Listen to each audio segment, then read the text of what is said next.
Hello guys, welcome to my channel. Today we are going to see how to reset and reinstall your Windows security application on your Windows 11 computer guys. For that, let's jump straight into it. Go to search menu and type settings. Open it.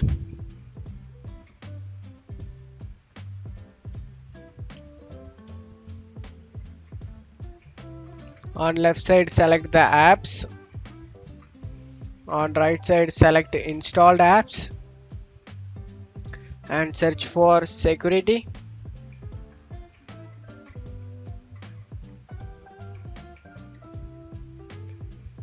And here we get Windows Security Microsoft Corporation. Click on three dot icon over here and click advanced option and scroll down guys. We can try to repair it. Reset. If this app isn't working right, we can try to repair it. The apps that I will want it be affected, click on repair.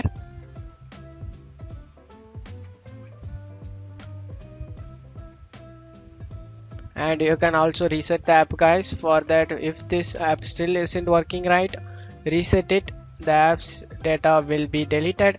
Click on reset.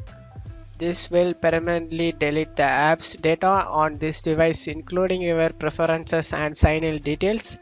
Click on reset.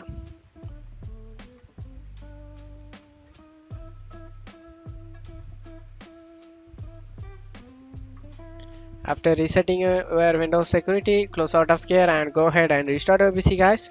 Hopefully this can able to resolve a problem, but it's not get resolved in this reset. Let's move on to the second solution guys, by using my Windows PowerShell to reset it. For that, go to search menu and type Windows PowerShell. Windows PowerShell, right click on it and select run as administrator and click yes. And check my video description for this command guys and copy it. Tap the bar, right click, exit and paste it in guys. Press enter. So basically it's going to reset the Windows security guys. Hopefully this can able to resolve your problems. Your problem has been resolved. After doing this, you just need to restart your computer guys. Close out of here and restart your computer, and hopefully your problem has been resolved. That's it for today's video guys. I hope this tutorial definitely helpful guys. Give me a like and subscribe. Thank you.